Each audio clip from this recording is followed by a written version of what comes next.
বাড়িতে যখন কোনো রেসিপি আমরা পারফেক্টভাবে তৈরি করতে পেরে যাই, আমাদের ভীষণ আমরা খুশি হয়ে যাই। তো সেরকম একটা রেসিপি আমি আপনাদের সাথে শেয়ার করতে এসেছি। এখানে আমি মিক্সিং জারে 1/2 কাপ সুজি আর জিরে দিয়ে একটা পাউডার তৈরি করে নিয়েছি। এখানে সুজিটা পুরোপুরি পাউডার হয় না, একটুখানি দানা থেকে যায়। তো সুজিটাকে একটা বাটির মধ্যে আমি ঢেলে নিয়েছি।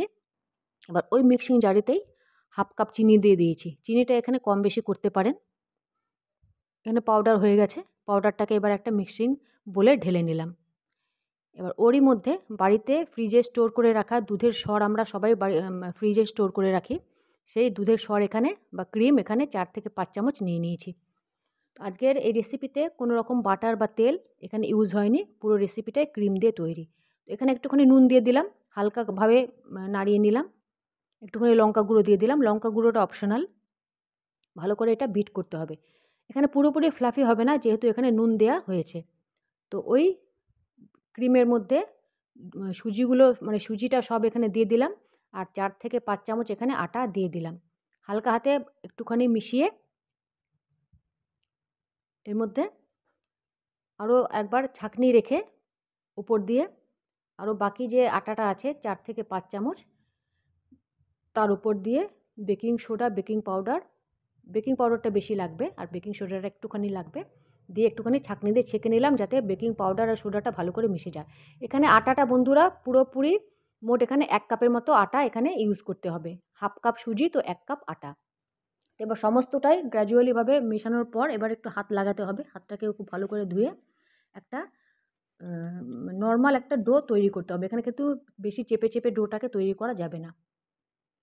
তো ডো তৈরি হয়ে গেছে। আমি একটা গ্যাসের ফ্লেম জ্বালিয়ে ওর মধ্যে ডাবল তাওয়া দিয়ে দিয়েছি প্রিহিট করার জন্য এবং ঢেকে দিলাম।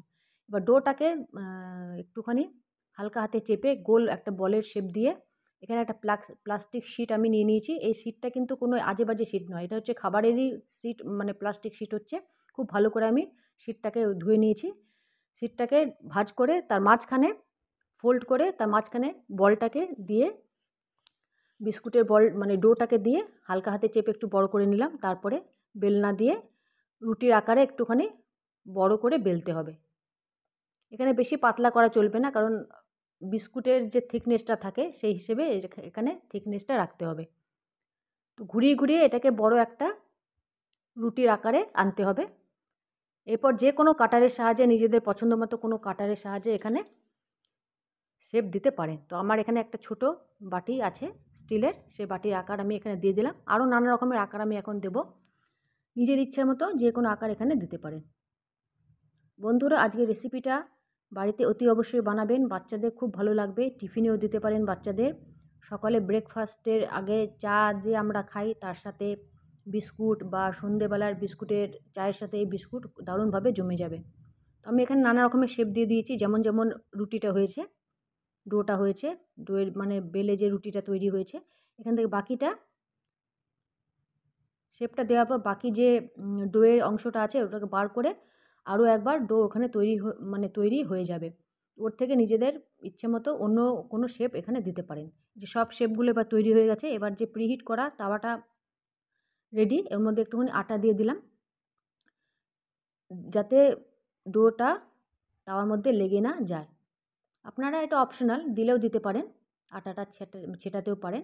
আর ডোগুলো একটু একটু করে ফাঁক রেখে, মানে বিস্কুটের আকারগুলো একটু একটু করে ফাঁক রেখে সাজিয়ে দিলাম, যাতে এদেরকে বাড়ানোর জন্য জায়গা দিতে হবে। তো এর মধ্যে আমি কিছুটা সাদা তিল আর কিছুটা কালো জিরে শেপগুলোর উপর ছড়িয়ে দিলাম, একটুখানি হাত দিয়ে একটুখানি চেপে দিলাম। এবার ঢাকা দিয়ে দিলাম।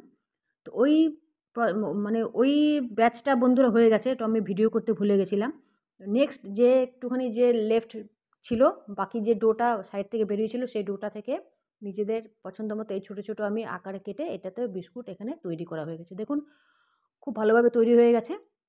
আর এখানে কিন্তু 5 মিনিট রেখে উল্টে পাল্টে 5 মিনিট, মোট 8 থেকে 10 মিনিটের মধ্যে বিস্কুটগুলো আপনাদের রেডি হয়ে যাবে। তো দেখুন বন্ধুরা, খুব সুন্দর দেখতে লাগছে আর খেতেও খুব ভালো হয়েছে, টেস্ট হয়েছে।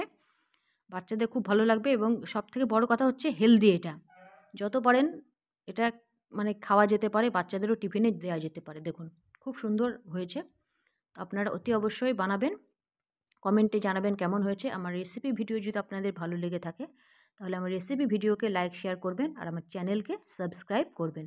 তো আজকের মতো এতটাই। নেক্সট পর্বে নতুন কিছু নিয়ে আপনাদের সাথে আবার দেখা হবে।